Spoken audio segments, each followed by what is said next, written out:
আসসালামু আলাইকুম গাইস, আপনাদের সাথে একটা বিষয় শেয়ার করতে আসছি।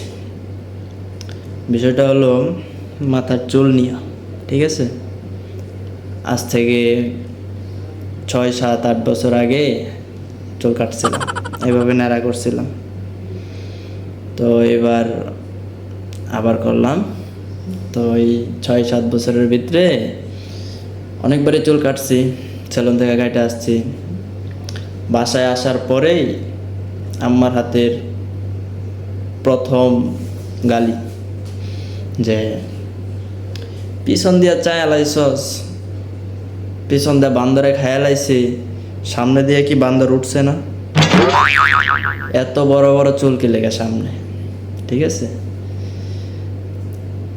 তো এই কথাটা আমার প্রতিবার যেই সময় চুল কেটে আসছি প্রতিটা বাড়ি এই কথাটা বলছে। তো কি আর করার, এই মনে করেন যে 1-2 দিন গালি দিছে, পরে আবার ঠিক হয়ে গেছে। তারপরে আবার কিছু বলে নাই।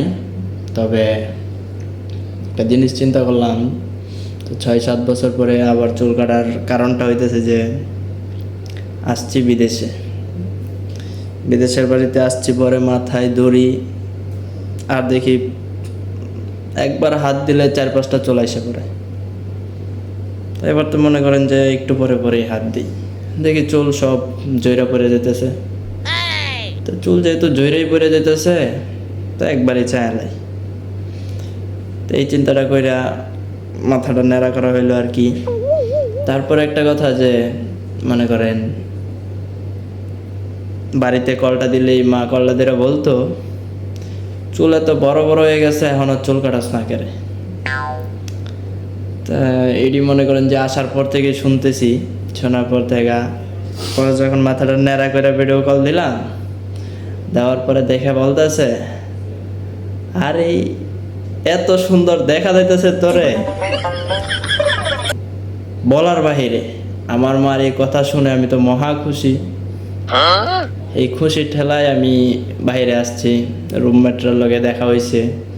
ওরা তো বলতেছে যে কি করছস ভাই, তুই এটা কি করছস? হ্যাঁ, তুই চুল কেটে ফেলাই দিছস। আসলে ভাই কি কমু, মা কয় খুব সুন্দর দেখা যায়, রুমমেটরা বলে যে তারা বান্দারের লাইন দেখা যায়। কোন পথে যাবো? এখন চুল রাখলেও দোষ, না রাখলেও দোষ, কিছুই বলার নাই। আর ভিডিওটা যদি ভালো লাগে একটা শেয়ার করবেন। আসসালামু আলাইকুম।